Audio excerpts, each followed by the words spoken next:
What's up, YouTube? This is Too Raw for TV.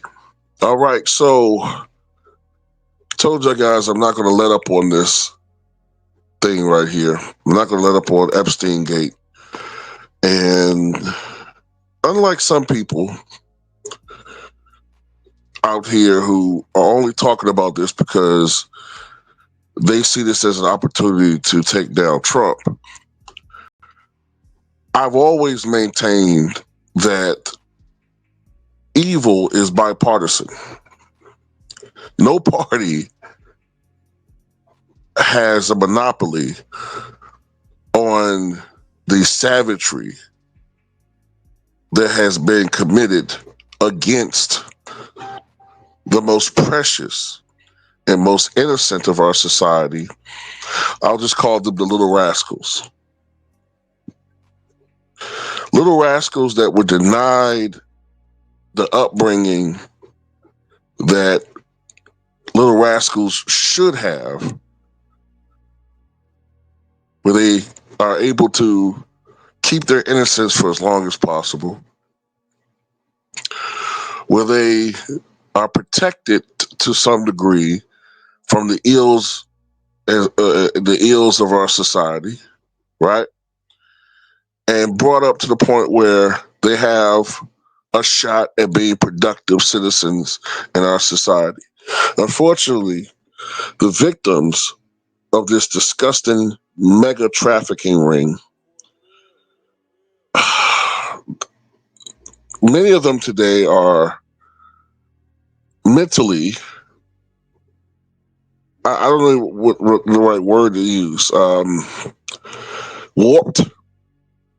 Some of them will never be the same, forever traumatized, who will not be able to have regular relationships that people have with, everyday friendships, whether it's platonic or sexual or romantic. They're not going to be able to do that. They're scarred. These people struggle with their mental health. A lot of these people have unalived themselves. Some of them who know too much probably have been unalived. And then you wonder why nobody's come forth. Because these people know that if they come forth, nobody's going to be able to protect them. Or you're going to have a bus coming at you 110 miles an hour. If that doesn't kill you.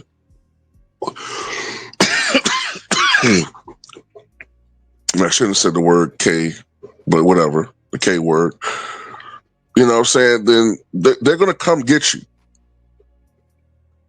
These are the most powerful people in the world. This ain't Diddy. They're trying to make, the media trying to make Diddy out to be this, all powerful, all knowing, all with the reach of, what I'm saying, the devil himself. Nah, Diddy is a gopher compared to those who are really, truly in power. And in this particular video, I want to focus on Bill Clinton and Donald Trump, because these are two of the worst. Now, you've probably been hearing about how Ghislaine Maxwell apparently has reached a deal. And this quid pro quo deal will be that in exchange for saying that she never saw Donald Trump do or say anything that was incriminating as far as him doing something illegal, right, to the DOJ, on the record. She said that, reportedly. In exchange for that, she was transferred to a prison that was low security, minimum security, no cameras, more freedom of movement, able to engage with people her own age and financial status. So she's able to be sociable with people who committed non-violent offenses. So that means that her status has been changed by somebody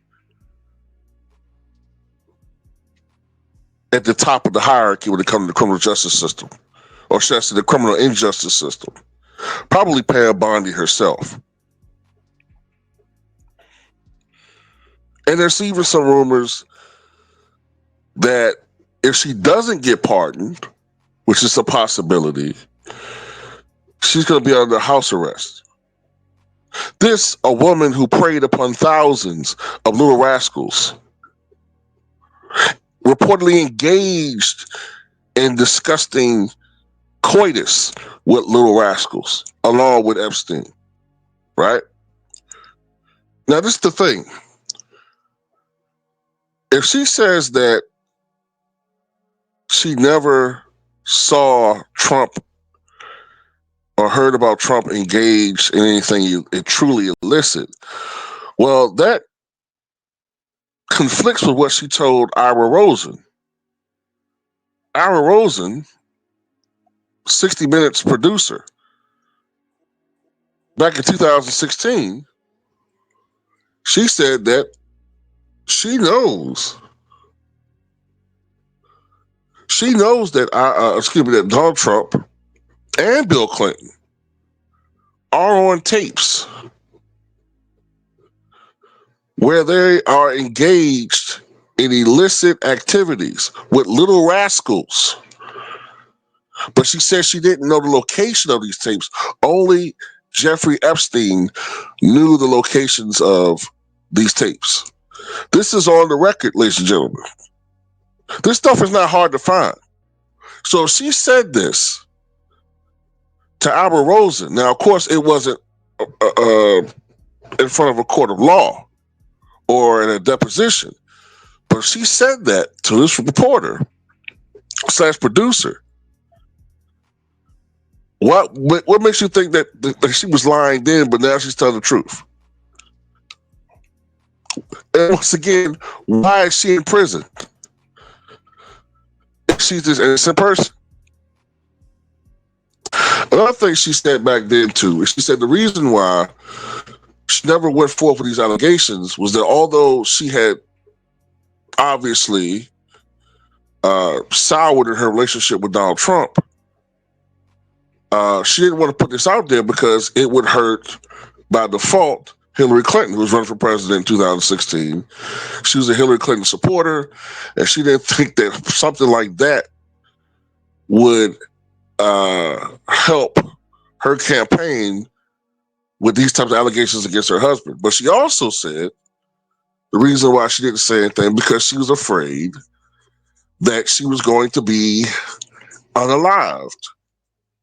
Now, for all these people who keep insisting that Epstein unalived himself back in August of 19? She said that Jeffrey Epstein was absolutely terrified of death. Terrified to the point where he was looking, before all these legal things occurred, he was looking at having his body cryogenically preserved and frozen at the advent of his passing, so that he could be brought back later on through technology as far as being able to quote unquote live forever. That doesn't sound like somebody who is hell bent on doing something to themselves as far as unaliving themselves. The fact of the matter is that we have people in our government who are guilty of committing, I think, nature's worst crime. And that is using their power, abusing their power, and preying upon those who are physically the smallest, physically the weakest, emotionally not equipped to be able to deal with it. Look, even a grown person can are emotionally able to deal with these types of things. A grown woman who is great is forever, in many ways, destroyed as a human being. Imagine a child. And this is why I rail so much at this society who have absolutely no regard for protecting the littlest ones, the most vulnerable in our society. This society has become obsessed with treating little rascals like adults and women like little rascals. That's fucked up, man. And by the way, we do a little bit more research on this guy, Trump. The way that he treated his victims is absolutely disgusting.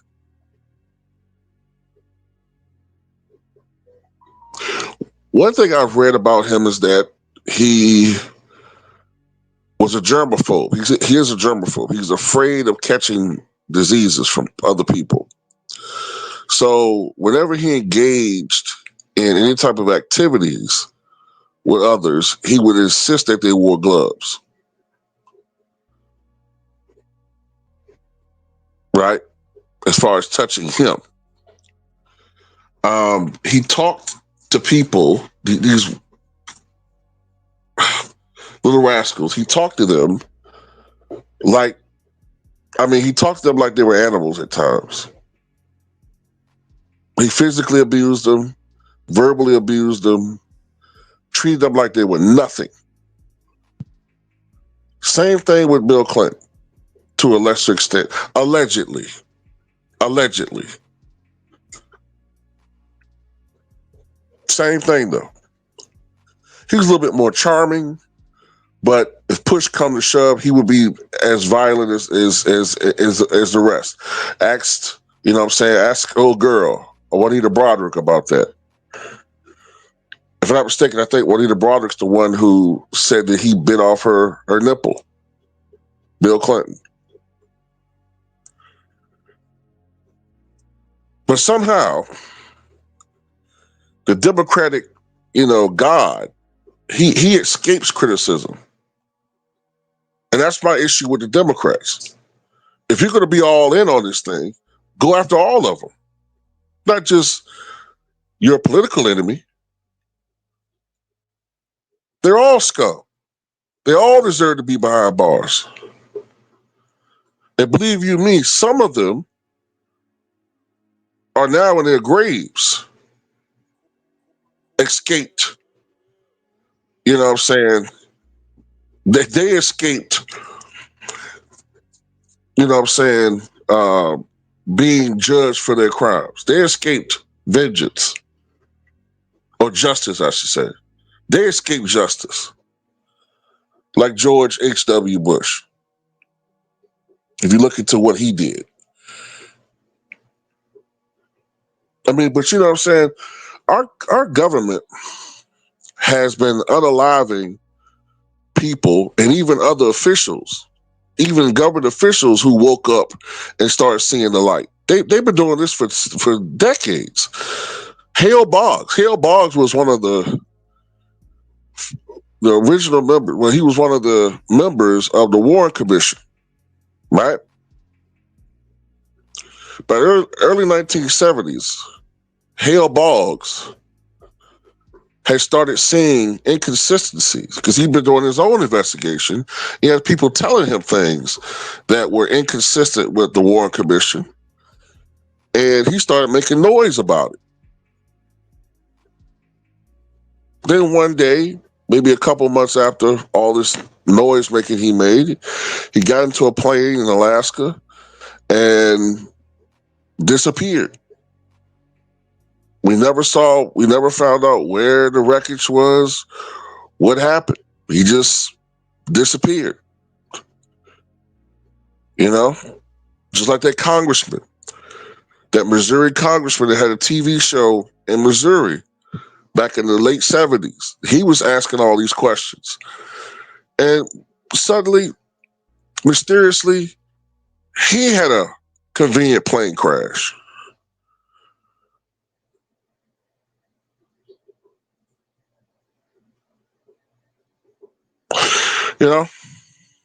So it's very interesting. But anyway, tell me what you guys think.